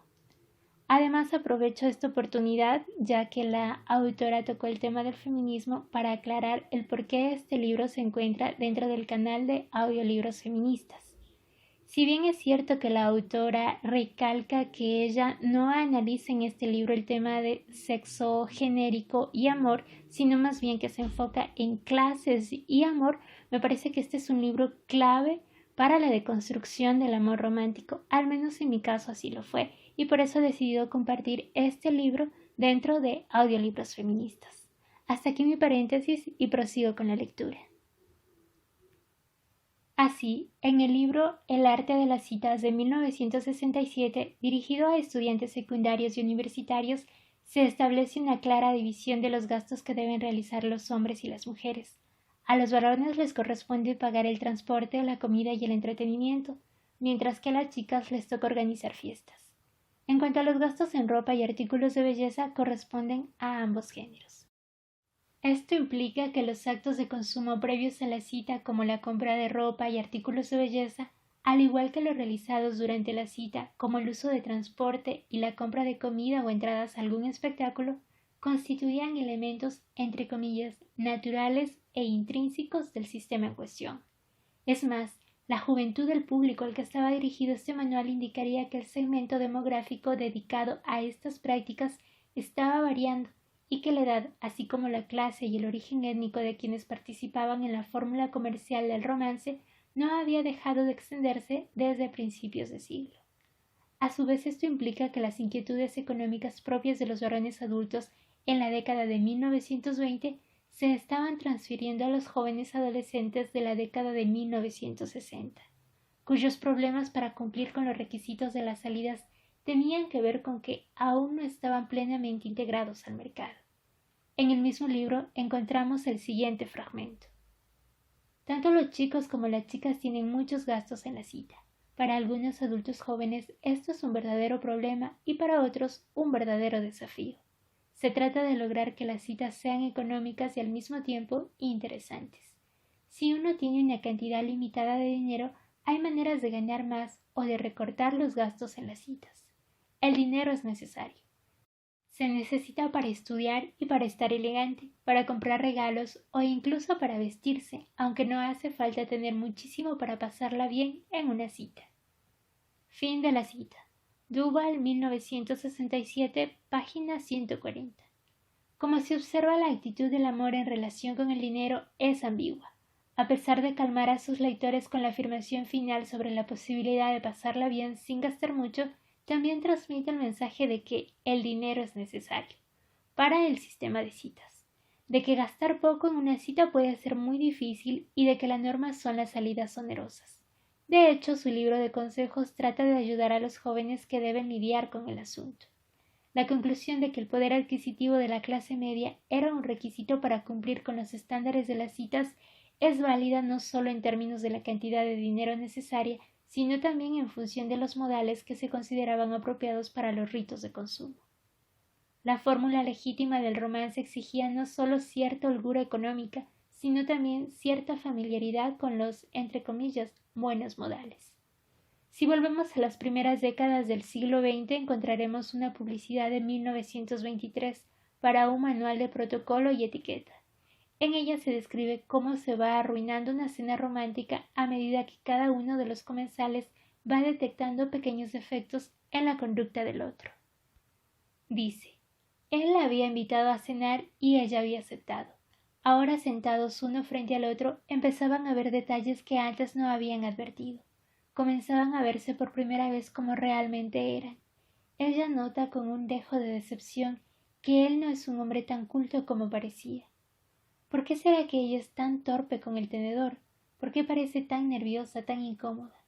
La vergüenza evidente de ella lo fastidia y de repente empieza a arrepentirse de haberle invitado. Fin de la cita.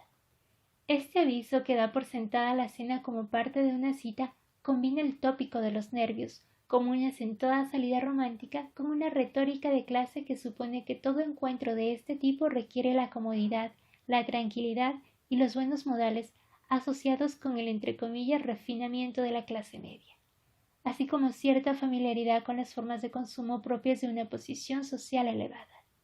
El sistema de citas desafiaba el orden social hasta entonces protegido por el sistema formal de visitas, que contaba con la capacidad de obstaculizar el ingreso de los intrusos de clase, o sea, de los pretendientes que no pertenecían a la clase social adecuada.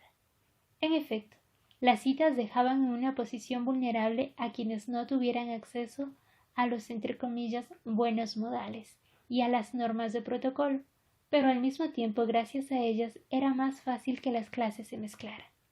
De hecho, los manuales de etiqueta y protocolo que estaban a la venta desde mediados del siglo XIX se vinculan con el ascenso de la clase media, que buscaba con avidez las pautas necesarias para alcanzar la movilidad social y el refinamiento. Canson, 1990. Las normas ofrecidas por estos libros se alimentan de las inseguridades y de las estrategias de movilidad social propias de la clase media. En consecuencia, la fórmula romántica abreva de los modales refinados que la clase media relaciona con el consumo de ocio. Nota de la autora. El tema de la incomodidad y las torpezas en la primera cita se ha transformado en un cliché de la cinematografía estadounidense, pero esa incomodidad o torpeza emocional con frecuencia está encubriendo la incomodidad social de dos personas que pertenecen a distintas clases. Fin de la nota de la autora. Por debajo siempre está latente la idea de que para una cita exitosa resulta esencial aplicar los modelos adecuados de la clase media, lo que a su vez indica que la fórmula del romance está conectada con el surgimiento de las instituciones de la, entre comillas, cultura legítima. En efecto, como lo han documentado Paul DiMaggio, 1982, y Lawrence Levin, 1988, se trata de un periodo en que las élites están especialmente preocupadas por fijar nuevos límites culturales con el fin de contrarrestar las tendencias de democratización cultural que amenazan la legitimidad de su posición de liderazgo. Nota de la autora. Sin duda, la relación entre el amor y la adquisición de los modales correspondientes a la élite ya era un tema muy popular. Véase, por ejemplo, Pigmalión de Shaw. Sin embargo, ese tópico tradicional que presenta la adquisición de la respetabilidad y la distinción como un proceso arduo de aprendizaje en el marco de la pareja, incorpora en su versión moderna los nuevos modos de consumo del ocio. Por ejemplo, la película Mujer Bonita, que fue un éxito de taquilla en el año de 1990, relata la historia de un elegante millonario que lleva a una prostituta como acompañante a sus cenas en restaurantes finos. A medida que se va enamorando del millonario, la prostituta también va incorporando los modales adecuados para comer en esos lugares. Fin de la nota de la autora. Los manuales de etiqueta y protocolo publicados en la década de 1960, como la completa guía para las citas de 1963, ampliaron el ámbito de familiaridad con la cultura legítima al ofrecer instrucciones precisas sobre la conducta apropiada en las salidas a restaurantes finos, conciertos y museos. Para facilitar la salida a un restaurante fino, por ejemplo, el libro proporciona las traducciones al inglés de todos los platos con nombre en francés que pueden aparecer en el menú de los lugares donde supuestamente se desarrollan las citas de este tipo. Así, lo esperable era que se saliera a cenar en un restaurante de comida extranjera y cara, y se instaba a los lectores a exhibir las aptitudes lingüísticas, la competencia cultural y los gustos necesarios para verse cómodos en esas situaciones. En la misma línea que el aviso analizado de la década de 1920, en este manual encontramos el siguiente consejo para las salidas a conciertos. Dice: tienes nervios porque ir a un concierto no es lo mismo que ir al cine. Eso lo hace cualquiera. Si no conoces la música al pie de la letra, no trates de abrir los aplausos. Podrías terminar aplaudiendo solo tú. Fin de la cita.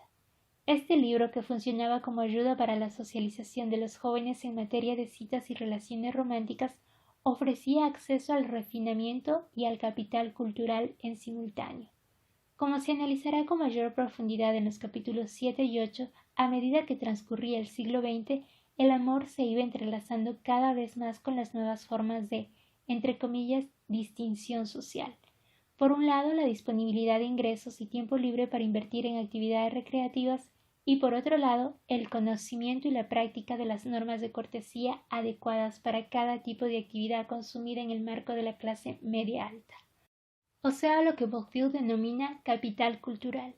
En este sentido, el amor romántico acaba por asociarse estrechamente con el consumo del ocio, pero también con otras formas de consumo, entre comillas, posicional, destinadas a denotar una determinada posición en el sistema de estratificación social. A simple vista, estos elementos parecen señalar que este sistema de citas de la clase media discrimina a la clase obrera por requerir de un estilo de vida, una renta y un nivel de educación determinados. Para realizar una salida romántica no solo hace falta tener tiempo y dinero de sobra para invertir en actividades entre comillas desinteresadas, sino también manejar los modales correspondientes al entre comillas refinamiento de la clase media, o incluso de la clase media alta. Sin embargo, hay varios factores en la historia cultural del ocio que mitigan esta conclusión. Como ya se ha planteado, ciertas formas recreativas de la clase media tienen su origen en prácticas de la clase obrera.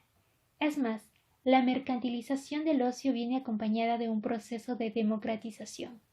En efecto, el vínculo cultural del romance con el ocio nace por un lado de la legitimación que reciben las prácticas culturales de la clase trabajadora y por el otro de la democratización de los bienes suntuarios. Si bien es cierto que la manifestación del ocio no logró homogeneizar las prácticas heterogéneas de los segmentos más altos y los más bajos de la sociedad, también es verdad que las volcó a un ámbito en común, el del mercado. En su análisis sobre el mercado estadounidense a principios del siglo XX, el historiador Charles McGovern, 1989, páginas del 82 al 83, señala que la democratización del consumo también acarreó una universalización de los lujos hasta entonces reservado para los ricos. En este sentido, el consumo actuó como una fuerza niveladora dentro de la estructura social bajo el tradicional legado republicano de hostilidad ante el privilegio. Fin de la cita. Así, la fórmula romántica basada en el ocio y en el mercado puede concebirse como un factor que contribuyó a esa democratización. Para confirmar esto, basta con estudiar la historia de prácticas como el turismo, la gastronomía comercial y la adquisición de automóviles. Estos últimos, que en sus inicios eran propiedad exclusiva de los estratos más pudientes de la sociedad, comenzaron a costar menos, lo que permitió que sus compradores fueran cada vez más jóvenes y menos adinerados. En cuanto a la práctica de cenar afuera, que tiene su origen en la aristocracia y la clase media alta, para 1925 ya se había democratizado y se había extendido a toda la sociedad. Si se acepta que las imágenes publicitarias reflejan las prácticas culturales, la muestra de publicidades que ya hemos analizado indica que entre los años 1900 y 1930 los restaurantes se fueron asociando cada vez más con el amor romántico. Al final de este periodo ya estaban totalmente incorporados como elementos naturales en las representaciones publicitarias del romance.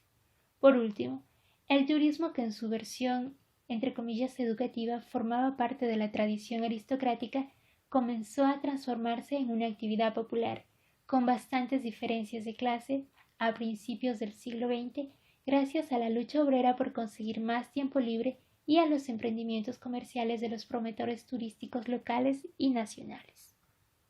Este, entre comillas, efecto derrame se vio acompañado, como ya hemos señalado, por un movimiento contrario, de efecto ascendente, que fue la adopción y la legitimación de conductas y valores propios de la clase obrera por parte de la clase media.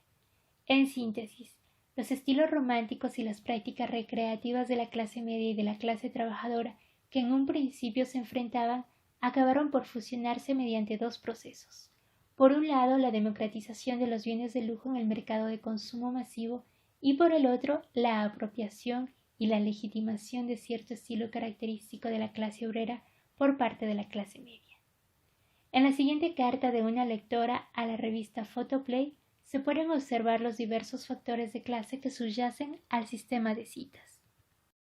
A mi marido no le alcanza el dinero para tener un automóvil y en consecuencia no podemos gozar de los placeres que aporta la posesión de un vehículo. Con problemas económicos y falta de vida al aire libre, hemos descubierto que él puede ser un marido tedioso y yo una mujer aburrida. Para conservar el romance en nuestra pareja y huir de las tardes aburridas en casa, buscamos aventuras en la oscuridad del cine. Y volvemos caminando a casa con nuestro amor como nuevo y con la expectativa de ver la próxima película recomendada del mes. Encontrado en La opinión del público en la revista Photoplay, septiembre de 1931, página 109. Como ya se observó en este mismo capítulo, para que a uno le vaya bien en su matrimonio, debe ser una persona entre comillas divertida. La lectora tiene miedo de aburrirse y su marido teme ser tedioso. Ella da por sentado que estos temores se aliviarían si tuvieran un auto, pero la renta no les alcanza para gozar de los placeres del automovilismo. No obstante, la conclusión de la carta nos invita a rechazar las interpretaciones que reducen la posición de la clase trabajadora a una instancia de mera privación en comparación con la clase media. Allí se da a entender sin lugar a duda que es suficiente una salida tan económica como ir al cine, con todas las emociones y el contenido romántico de las películas, para calmar la sed de romance de la autora. Esta satisfacción indicaría que al legitimar los modos menos onerosos de recreación, la nueva fórmula romántica de la clase media habilita a los integrantes de la clase obrera a disfrutar de sus propias prácticas sin quedar por fuera de las formas de consumo de la primera. Tal situación presenta un fuerte contraste con la exclusión de la clase trabajadora respecto de las prácticas amorosas de la clase media durante el siglo XIX. Sin embargo, como las prácticas de cortejo de la clase obrera constituyen en parte el origen del vínculo entre romance y ocio, su ubicación social resulta ambigua. Por un lado, el nuevo sistema discriminaba a las personas que no podían acceder económicamente a los símbolos de lo que luego sería la sociedad opulenta.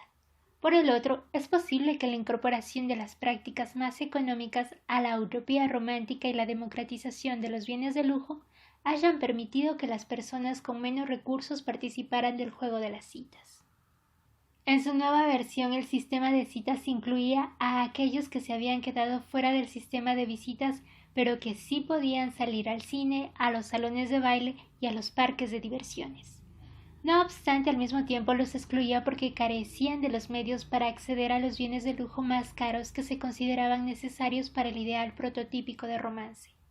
Por lo tanto, está claro que la fórmula romántica de la clase media no es propia de dicha clase, sino que se trata de una transacción entre las fuerzas culturales entre comillas altas y entre comillas bajas. El mercado masivo del ocio incorpora las prácticas amorosas de los estratos más altos y más bajos de la sociedad. El denominador común que impulsa ambos movimientos es la expansión del mercado, cuyos principales agentes son los emprendedores comerciales que rechazan los estándares de, entre comillas, refinamiento tradicionales de la clase media, aunque al mismo tiempo intentan atender a sus gustos. Al parecer, entonces, el surgimiento de esta fórmula romántica corresponde al desarrollo de la cultura media, que se consolidó en la década de 1920.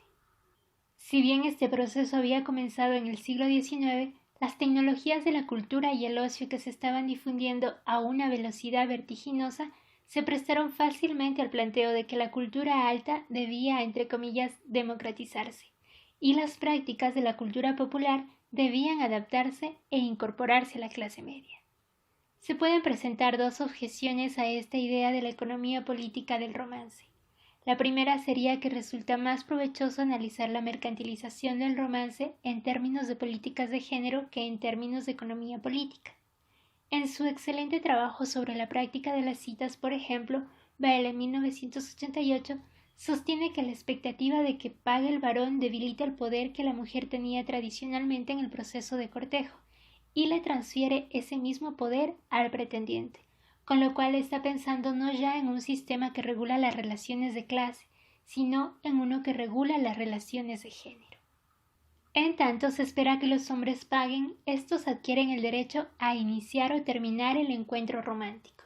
Por cierto, no puede negarse que el dinero de los hombres haya cobrado una función clave en el sistema de citas, pero es como mínimo discutible que este sistema haya restado importancia a las relaciones de clase, hasta entonces dominantes, para inaugurar en lugar de ello una forma de control masculino sin precedentes hasta el momento. En efecto, así como se esperaba que los hombres pagaran la salida, las mujeres debían gastar dinero en, entre comillas, ponerse lindas. El mercado construía y reforzaba ciertas definiciones de lo masculino y lo femenino que obligaban a todas las personas a depender de distintas prácticas de consumo congruentes con los intereses de los empresarios capitalistas, ya fuera que vendieran productos de belleza, combustible o entradas de cine. Asimismo, las mujeres no rechazaban esa distribución de los roles en el sistema de citas, sino que las propugnaban. Por lo tanto, el sistema favorecía a los varones que contaban con la renta requerida en desmedro de aquellos que tenían muchos menos recursos.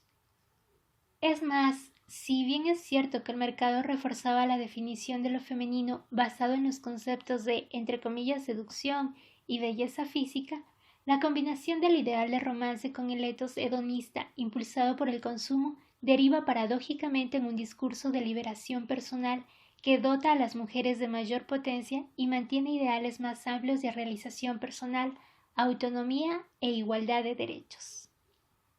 Nota de la autora. Esto coincide con los argumentos de Shorter 1975 sobre el efecto liberador del capitalismo en las mujeres y con el planteo de Judson 1986 sobre el mensaje de liberación que promueven las publicidades de cigarrillos destinadas al público femenino. Fin de la nota de la autora.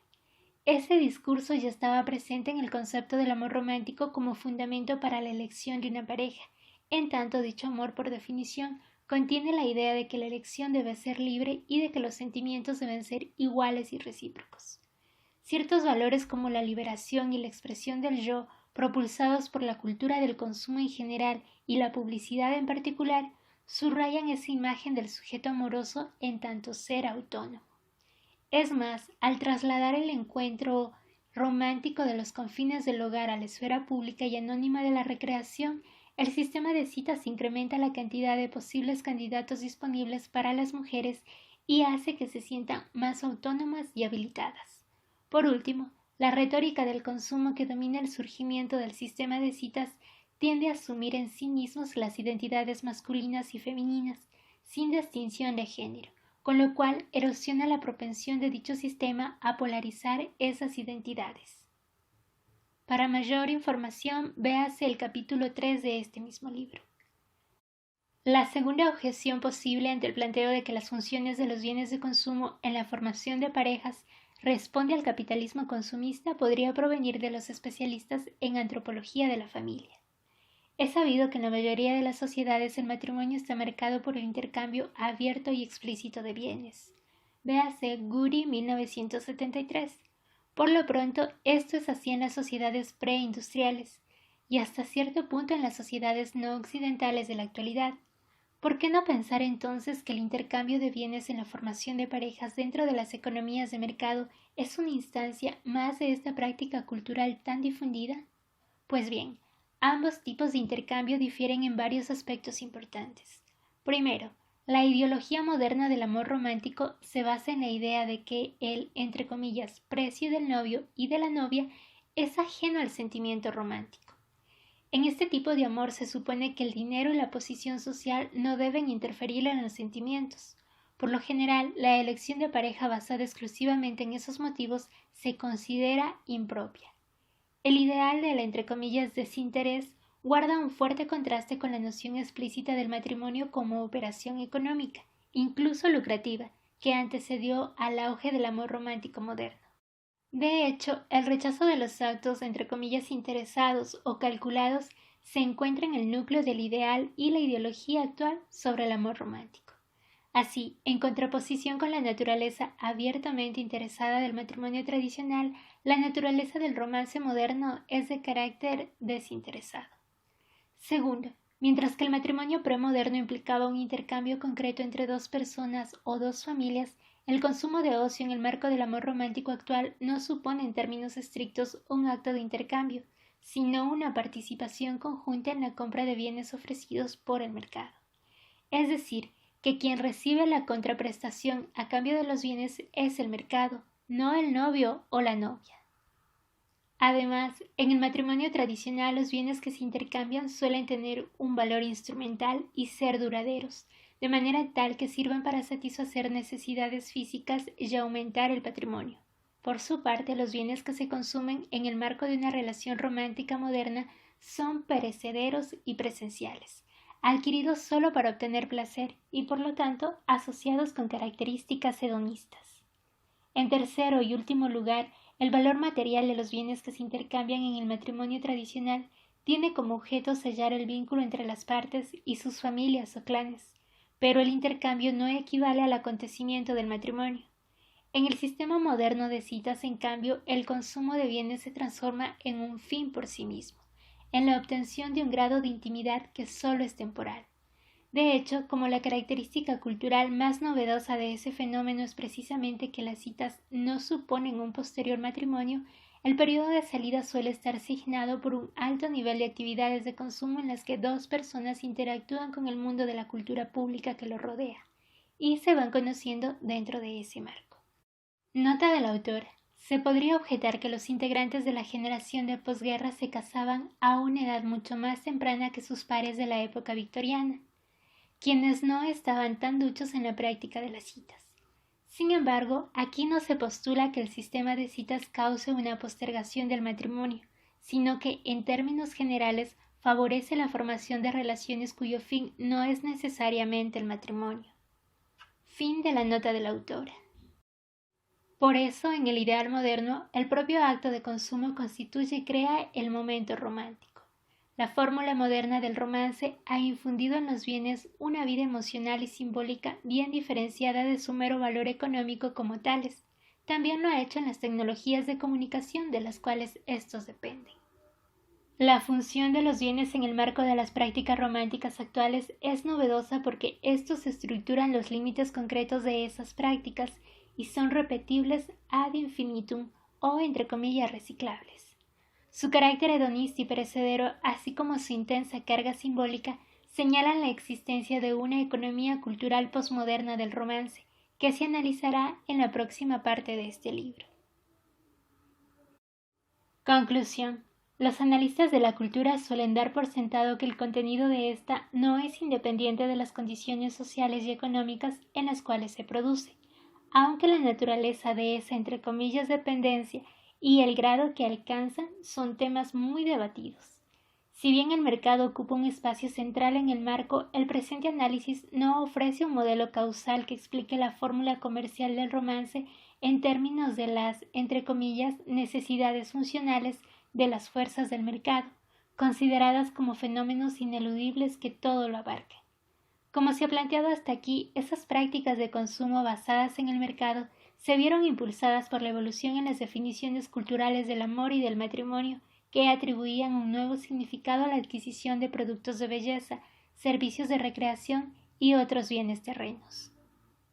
Aunque la expansión del mercado del ocio, en efecto, constituye una condición necesaria para la mercantilización del romance, esta última se articula en el marco de un sistema de significados culturales y de relaciones de género y clase, que a su vez inscribe esa nueva fórmula romántica mercantilizada en la vida cotidiana, en las aspiraciones y en las preocupaciones de la gente.